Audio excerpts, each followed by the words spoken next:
بسم اللہ الرحمن الرحیم۔ السلام علیکم ورحمۃ اللہ۔ وعلیکم ڈاکٹر صاحب آپ کو پروگرام میں خوش آمدید۔ تفہیم الآثار کی نشستوں کا ایک خوبصورت سلسلہ جاری و ساری ہے۔ ہم نے ایک موضوع شروع کیا ہوا ہے پچھلی 2-3 نشستوں سے، خلفائے راشدین کے ہاں روایت حدیث کا جو رجحان ہے اس میں کیا کیا پہلو وہ ملحوظ رکھتے ہیں۔ آج ہم سیدنا عثمان رضی اللہ تعالیٰ عنہ کے روایت حدیث کے بارے میں ان کے رجحانات کا مطالعہ کریں گے۔ سب سے پہلے وہی رجحان جو کہ تمام خلفاء کے ہاں ہم نے دیکھا کہ بوقت ضرورت اگر انہیں کوئی ضرورت محسوس ہوئی تو انہوں نے رسول اللہ صلی اللہ علیہ وسلم کی روایت ضرور بیان کی ہے۔ سیدنا عثمان کے بارے میں تو یہ بھی آتا ہے کہ ان کی زیادہ تر مرویات جو ہیں وہ ان کے زمانے خلافت کی ہی ہیں، اس سے پہلے کے مقابلے میں اس دور میں زیادہ ہیں۔ یہ بھی اس بات کا ثبوت ہے کہ ضرورت کے تحت انہیں بہت سارے مواقع سامنے پیش آئے اور انہوں نے اس پہ نبی صلی اللہ علیہ وسلم کی روایات پیش کی ہیں۔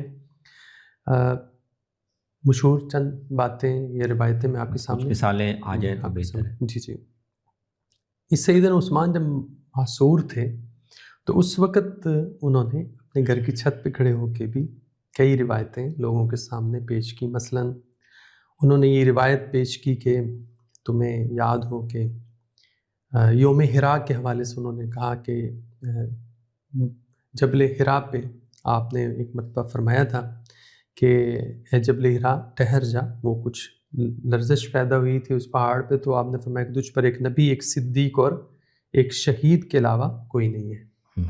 اس میں وہ ان کا اپنی طرف بھی اشارہ ہے، اور پھر کئی لوگوں نے اس موقع پہ اس روایت کی تائید بھی کی۔ پھر اسی طرح آپ نے کہا کہ نبی صلی اللہ علیہ وسلم کا آپ کو یاد ہوگا کہ آپ نے فرمایا تھا کہ جنت میں مکان کے عوض ہماری اس مسجد کو کون وسیع کرے گا، مسجد نبی کے حوالے سے۔ تو اس وقت بھی وہ کہتے ہیں کہ میں نے اپنے مال کے ذریعے توسیع کی تھی، اور پھر جیش اسرا جو تھا غزوہ تبوک کے موقع پہ بھی میں نے آدھا مال جو ہے وہ خرچ کیا تھا لشکر کو سامان مہیا کرنے کے لیے۔ پھر بیر روما جو ہے جس کو مسلمانوں کے لیے میں نے وقف کیا۔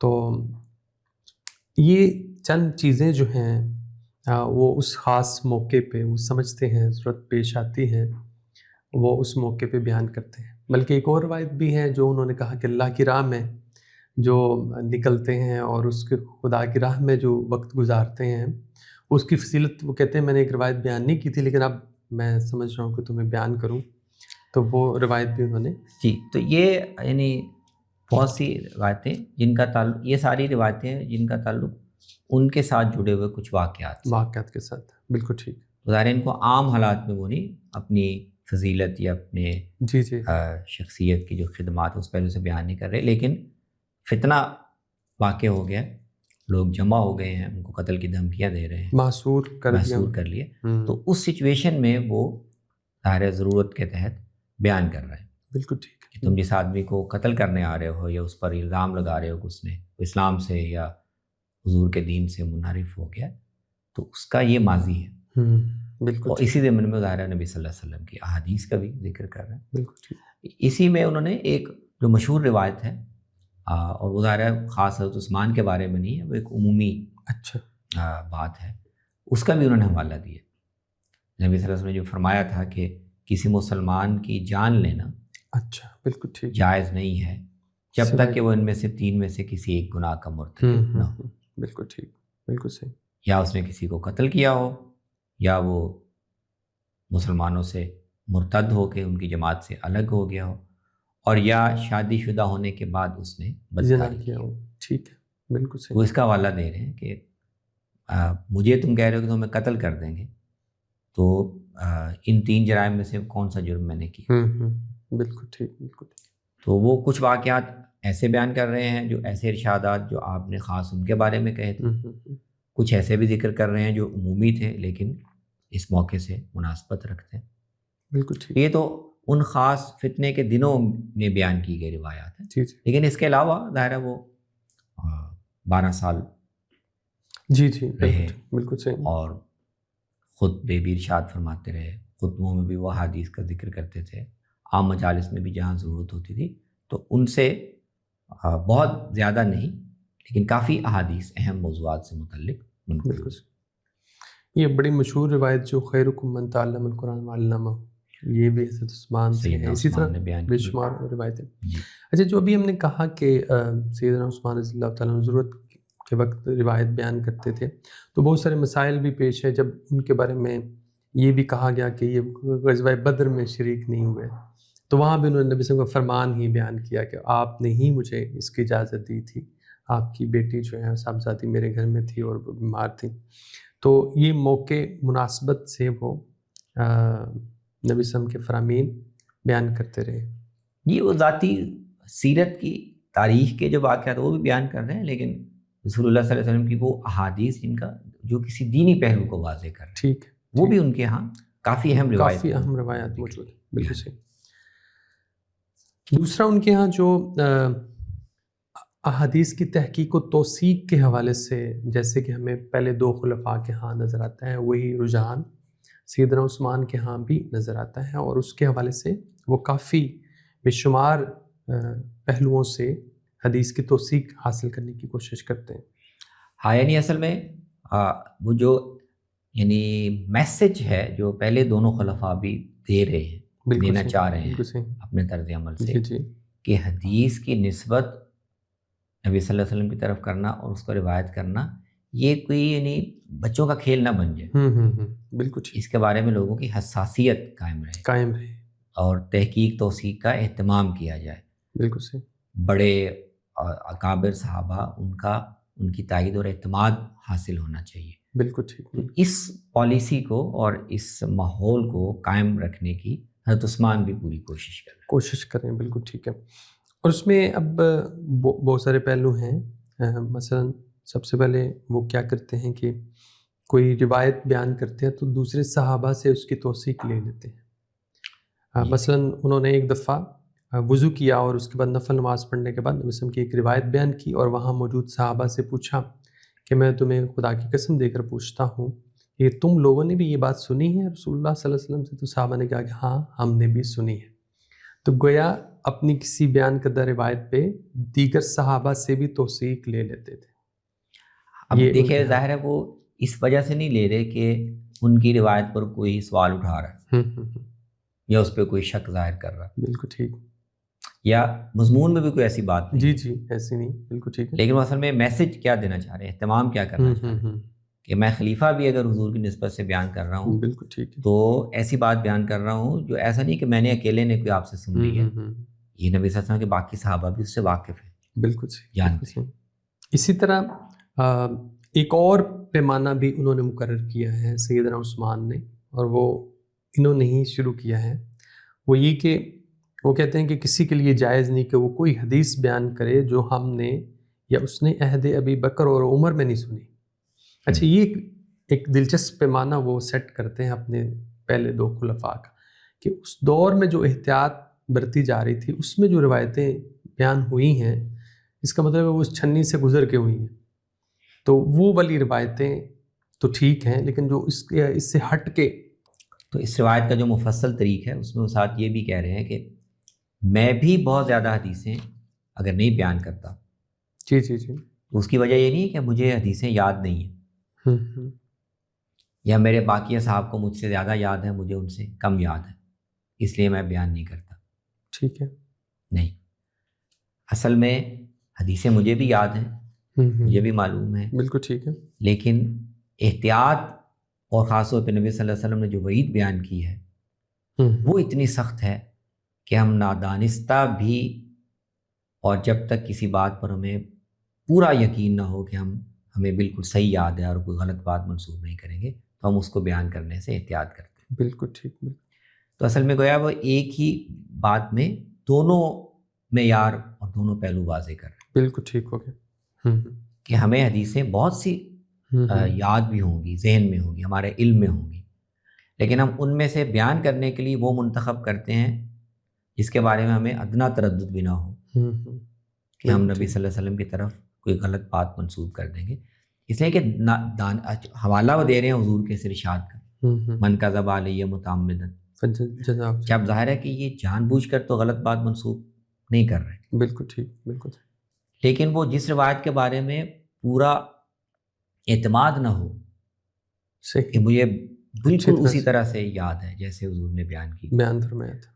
اس کو بھی وہ احتیاطاً اس وعید کے تحت لا رہے ہیں کہ ہم نادانستہ بھی نسبت نہ کر دیں. بالکل ٹھیک، بالکل ٹھیک. تو ایک تو ذاتی سطح پر اہتمام، اور دوسرے یہ کہ حضور کی طرف نسبت غلط نہ ہو. اب اس کے لیے کیسے اس کو یقینی بنایا جائے، یہ اہم سوال ہے.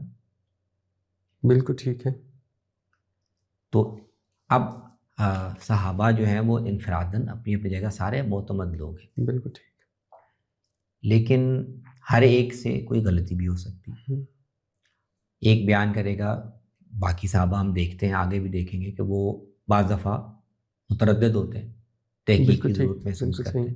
تو مطلب ہے کہ ایک صحابی کی وہ کتنا ہی بڑا صحابی ہے، خلیفہ بھی ہے، تو ایک صحابی کی بیان کردہ روایت کبھی اس کی شخصیت کے لحاظ سے اعتماد پیدا کرے گی، کبھی سوالات پیدا ہو جائیں گے، پیدا کرے گی. لیکن مسئلہ کیا یہاں، مسئلہ صحابی کی شخصیت یا راوی کا یہ نہیں ہے. مسئلہ یہ کہ کیا حضور کی طرف بات کن شرائط پر منسوب ہونی چاہیے. بہت ہاں، بالکل ٹھیک. وہ شک و شبہ سے بالاتر ہونی چاہیے، اور اس سے کوئی ایسا راستہ نہیں کھلنا چاہیے کہ غلط باتوں کی نسبت کا امکان. بالکل ٹھیک. اس لیے وہ کہہ رہے ہیں کہ میں بھی بہت سی حدیثیں نہیں بیان کرتا. ٹھیک ہے. میں خود بھی اہتمام کرتا ہوں اور تم لوگوں کو بھی کہتا ہوں کہ جو حدیثیں حضرت ابوبکر، حضرت عمر کے دور میں صحابہ نے بیان کی ہیں اور ان حضرات کے علم میں آ گئی ہیں اور انہوں نے ان کی توثیق کر دی ہے، اور باقی جو صحابہ ہیں ان کے علم میں بھی آ گئی ہیں، ان کی طرف سے بھی کوئی سوال سامنے نہیں آیا، تو اور بڑے بڑے اکابر فقہاء صحابہ وہ اس دور میں تھے، تو یہ التزام کر لیا جائے کہ ہم انہی حدیثوں کو بیان کریں. بالکل ٹھیک ہے. صحیح. اس کا مطلب یہ نہیں کہ اس کے علاوہ اور کوئی حدیثیں ہو نہیں سکتی، لوگوں کے علم میں نہیں ہوں، یا جو راوی ہیں، جو صحابہ ہیں، ان کی دیانت پر کوئی اعتماد ہے. بالکل ٹھیک. یا وہ صحیح بیان نہیں کریں گے. صحیح. یہ سارے امکانات ہیں، لیکن یہاں مسئلہ کیا ہے، حضور کی طرف غلط بات منسوخ نہ ہو جائے. تو کچھ صحیح باتیں جو آپ نے کہی ہوں وہ نہ بیان ہوں. یہ اس سے بہتر ہے کہ ایک ایسا راستہ کھولا جائے کہ آج تو یہ صحابہ ہیں، وہ انفراداً بھی قابل اعتماد ہوں گے، لیکن ایک راستہ کھلے گا تو کل کو بہت سے افراد ایسے پیدا ہو جائیں گے کہ وہ پھر روایتیں بیان کریں گے، اور ان کی توثیق کا یا ان کی تحقیق کا پھر کوئی لوگوں کے پاس ذریعہ نہیں ہوگا. بالکل ٹھیک. تو اس لیے یہ اس معیار کو سامنے رکھ لیا جائے کہ ہم کوئی حدیث بیان ہی نہیں کریں گے صحیح جس کے بارے میں یہ نہ پتا ہو کہ وہ حضرت ابوبکر اور حضرت عمر کے دور میں بیان ہوئی تھی، کابر صحابہ کے علم میں آئی یا ان بڑے خلفاء کے علم میں آ گئی، اور اس پر کوئی تردد یا کوئی اشکال پیدا نہیں. جی بالکل صحیح. جیسے ہم نے پہلے دو خلفاء کے بارے میں دیکھا کہ وہ گواہ طلب بھی کرتے تھے، جیسے سیدنا ابوبکر اور سیدنا عمر کے ہاں ہے. سیدنا عثمان کے ہاں بھی کوئی ایسی روایت ملتی ہے کہ انہوں نے کسی روایت کی توثیق کے لیے کسی صحابی سے کوئی گواہ طلب کیا؟ نہیں، ان کے سامنے کسی نے روایت بیان کی ہو اور انہوں نے اس پر توثیق کے لیے گواہ طلب کیا، اس کا کوئی واقعہ اس وقت ذہن میں نہیں ہے، کہیں ہو بھی سکتا ہے، لیکن یہ تو آپ نے بیان کیا نا کہ وہ اپنی بیان کردہ روایت کی توثیق کرواتے تھے صحابہ سے. بالکل. تو توثیق ہونا جی اور یہ کہ کسی ایک آدمی کی وہ کتنا ہی معتمد کیوں نہ ہو اس کو کافی نہ سمجھا جائے، یہ اصل میسج یہ ان کا اصل میسج. بالکل ٹھیک. تو اپنی روایت بیان کر کے بھی توثیق حاصل کرتے ہیں. وہ یہ کہتے ہیں کہ کوئی حدیث جو کسی ایک آدمی کے بیان پر منحصر ہو اور جو اس سے پہلے صحابہ کے ایک بڑے اکابر صحابہ کے دور میں وہ بیان نہ ہو چکی ہو اور ان کی توثیق حاصل نہ ہو چکی ہو، اب اگر وہ کسی کے علم میں بھی ہے تو وہ نہ بیان کرے. بالکل ٹھیک. بالکل ٹھیک. یہ اس کی توثیق کا ایک اچھا طریقہ ہے. بالکل. اور آگے روایات میں آپ دیکھیں گے اور بھی وہ کچھ، اگر ایسی کوئی بات بیان کرنی بھی پڑے صحیح، تو پھر مزید کیا اہتمام ہونا چاہیے اس کا؟ بالکل ٹھیک. کہ غلط بات کی نسبت کا جو دین کے نام پر یا دین کے مشمولات میں یا دین کے تصورات میں کوئی چیز ایسی شامل کر دے، وہ راستہ کیسے روکا جائے، یہ سب ان خلفاء کا اور بڑے صحابہ کا بڑا کنسرن یہ ہے. بالکل صحیح. حضور کے سارے علم کو منتقل کرنا لازماً یہ ان کا کنسرن نہیں ہے. بالکل صحیح, بالکل ٹھیک, یہ بڑی اہم بات. بالکل صحیح. ان کا کنسرن یہ ہے کہ اس میں غلط بات منسوب نہ ہو اور وہ صحابہ کی جماعت کے حتی الامکان جماعت کے اعتماد سے نقل ہو, افراد پر منحصر نہ ہو. جی جی جی بالکل ٹھیک. ٹھیک ہے. اور اس طرح یہ کہ وہ بیان کرنے کی حکمت ہے کہ کون سی بات کن کے سامنے بیان کی جائے. ہر بات علی العموم علم عامہ کا موضوع نہ بنا دی جائے. بالکل صحیح, بالکل ٹھیک. تو یہ سارے ان بزرگوں کے کنسرن. بالکل صحیح. سیدنا عمر رضی اللہ تعالیٰ عنہ اور سیدنا ابوبکر اور سیدنا عثمان, ان تینوں کے ہاں ہم دیکھتے ہیں کہ زیادہ سختی سیدنا عمر کے دور میں ہے اس معاملے میں. اور جیسے آپ نے بتایا کہ وہ باقاعدہ ایک پالیسی کے تحت یہ سارا کچھ دیکھ رہے تھے. سیدنا عثمان کے ہاں ویسے واقعات تو ایسے لگتا ہے سختی کے نہیں ملتے, تو کیا ان کو سختی کی ضرورت اس لیے نہیں کرنی پڑی کہ وہی پالیسی سیدنا عمر والی چل رہی تھی اور اسی کو وہ آگے بڑھا رہے تھے, یا سیدنا عمر کے ہاں حالات کچھ ایسے تھے انہیں زیادہ سختی کرنی پڑی, یا ان کا ایک مزاج تھا جس کا ظہور ہمیں نظر آتا ہے اس معاملے میں؟ نہیں, سختی سے اگر مراد یہ ہے کہ وہ حضرت عمر کی طرح کوئی یعنی اس طرح سے اقدام نہیں کر رہے. حضرت عمر کے ہاتھ میں تو درہ ہوتا تھا. جی جی جی جی بالکل. وہ درہ تو ظاہر ہے ان کے ہاتھ میں نہیں ہے.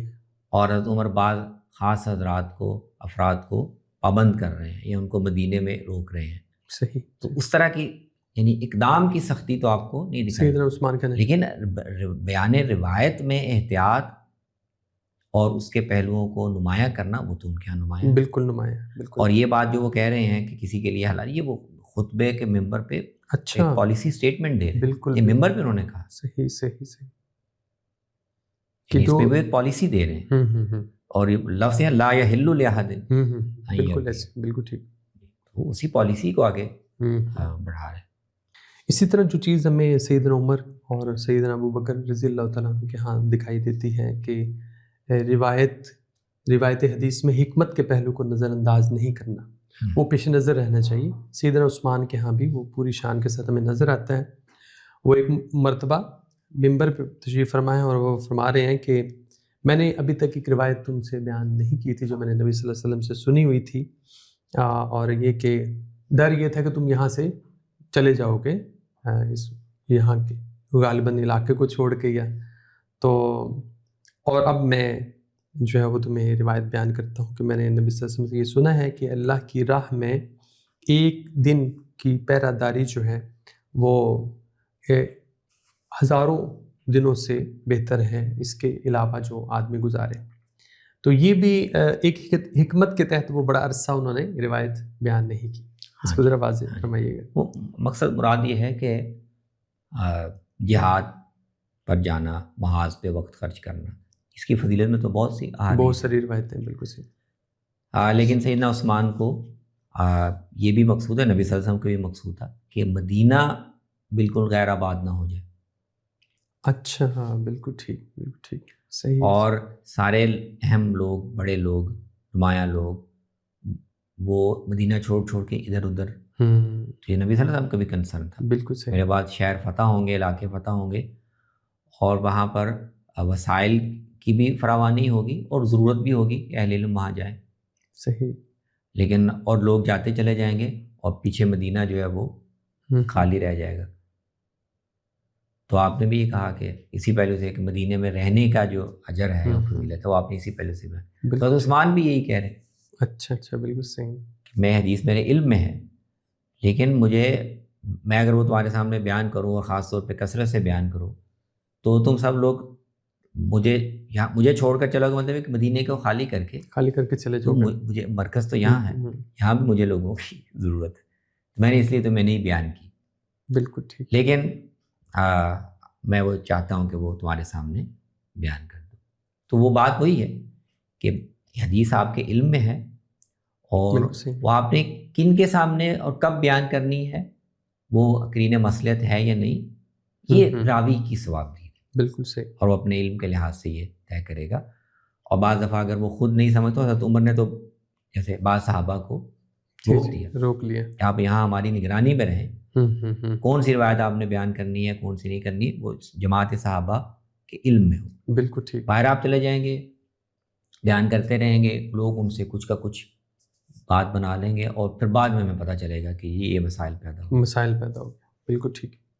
ایک اور پہلو بہت اہم ہے اس روایت میں میرے سامنے سیدنا عثمان کی ہے کہ ان کے سامنے پانی لایا گیا, انہوں نے وضو کیا, نماز پڑھی اور کہا کہ اگر میں اس روایت کو اللہ کی کتاب میں نہ پاتا تو میں تمہیں بیان نہ کرتا, یہ روایت ہی تمہارے سامنے نہ بیان کرتا. میں نے نبی صلی اللہ علیہ وسلم سے سنا ہے کہ کوئی شخص وضو کرتا ہے اور بڑے اچھے طریقے سے وضو کرتا ہے, پھر نماز پڑھتا ہے تو اللہ تعالیٰ اس کے پچھلے خطائیں جو ہیں وہ معاف فرما دیتے ہیں. تو یہاں اب تو سیکھ جو ہے وہ قرآن حکیم سے روایات کی بلا رہے ہیں, وہی پچھلے خلفاء کی طرح. تو یہ ایک بڑا ہی اہم پہلو ہے اور اس کو ہم زیادہ تفصیل سے خلفاء کی جب مکمل ہو جائے تو فقہائے صحابہ کے رجحانات پہ جب ہم دیکھیں گے اس میں اس پہلو کو الگ سے موضوع بنا لیں گے. بالکل ٹھیک. کہ صحابہ کے ہاں حدیث اور قرآن کے باہمی تعلق کو اچھا یہ بہت سمجھنے کا بہت جو وہ کن کن زاویوں سے دیکھ لیں. صحیح سے تو وہ آپ زیادہ تفصیل سے وہاں دیکھیں گے. ایک تو ظاہر ہے کہ علمی طور پر ایک یہ علمی جستجو فقہائے صحابہ میں رہی ہے. بالکل صحیح. کہ حدیث جو ہے وہ قرآن پر بیسڈ ہے. ٹھیک ٹھیک. نبی صلی اللہ علیہ وسلم جو بات بھی کہتے ہیں تو وہ قرآن میں پر مبنی ہوتی ہے. خود بہت سی حدیث میں تو نبی صلی اللہ علیہ وسلم خود استشہاد کر دیتے ہیں. بالکل ٹھیک. اشارہ فرما دیتے آیات استشہاد کے فلاں آیت سے. یہ بہت سے صحابہ کی مثالیں ہیں کہ وہ یہ جستجو کرتے تھے اور وہ پھر ان کو جو آیت سمجھ میں آئی ہوتی تھے وہ حدیث کے بعد اس کا ذکر کر دیتے کہ تصدیق ذالک فی کتاب اللہ. تو ایک تو وہ علمی جستجو کا پہلو, لیکن یہاں سیدنا عثمان جو ہیں وہ بیان کر رہے ہیں اس پہلو کو حدیث کی توثیق کے پہلو سے. اچھا بالکل ٹھیک ہے. صحیح. یعنی اگر حضور کی طرف نسبت ایسی بات کی ہونی چاہیے جو معتمد ہو, جو دین میں غلط نسبت کی وجہ سے ایسی چیز نہ شامل کر دے جس کی دین میں جگہ نہیں بنتی. تو توثیق کے مختلف طریقوں میں سے ایک طریقہ یہ بھی ہے. بالکل صحیح. بالکل صحیح. وہ بہت سے لوگوں نے سنی ہو, یہ بھی ایک طریقہ ہے. وہ ابوبکر عمر رضی اللہ عنہ کے عہد میں صحابہ میں معروف ہو, یہ ایک طریقہ ہے. بالکل ٹھیک. اور ایک طریقہ یہ بھی ہے کہ اس کی بنیاد یا اس کا ماخذ اگر قرآن میں سمجھ میں آ گیا تو پھر بھی آپ اس خطرے سے معمون ہو گئے. بالکل. کہ یہ کوئی دین میں بے جوڑ بات آ گئی ہے, توثیق ہو گئی. بالکل ٹھیک.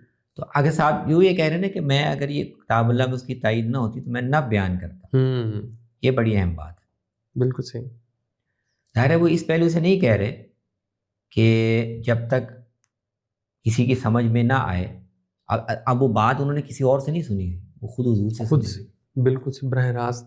بالکل ٹھیک.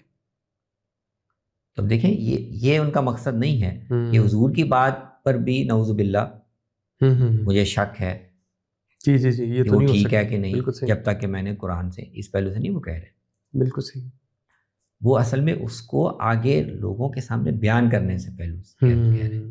بالکل ٹھیک ہو گیا. میں ایک ایسی بات بیان کروں جو لوگوں نے مجھ سے سنی ہے یا کسی اور سے سنی ہے اور وہ مضمون کے لحاظ سے کتاب اللہ سے اس کو ویریفائی نہیں کیا جا سکتا. بالکل. اس کا مطلب یہ ہے کہ ایک راستہ کھل جائے گا کہ کل کو لوگ پھر ایسی احادیث بھی بیان کریں گے جن کا مضمون درست نہیں ہوگا. بالکل صحیح. بالکل صحیح. تو یہ بڑا اہم اصول وہ بیان کرتے ہیں کہ حدیث بیان بھی کریں, آپ نے خود بھی سنی ہو, راوی بھی آپ سکھا ہیں, لیکن اس کا بھی اہتمام کریں کہ کہیں کوئی بے جوڑ بات دین کی میں شامل نہ ہو جائے تو اس حدیث کو دوسری احادیث کی روشنی میں یا قرآن مجید کے سے اس کو مربوط کر کے سمجھے تاکہ کم سے کم مضمون کے پہلو سے یہ خدشہ ختم ہو جائے کہ اب ہم دین میں کوئی بے جوڑ بات کہہ رہے ہیں. بالکل صحیح. بہت خوبصورت گفتگو آج کی بھی رہی. سیدنا عثمان رضی اللہ تعالیٰ عنہ کی روایت حدیث کے رجحان کو مختلف ڈائمینشن سے آپ نے بڑے خوبصورت طریقے سے واضح کیا. انشاءاللہ آپ سے پھر ملاقات ہوگی. السلام علیکم. وعلیکم السلام.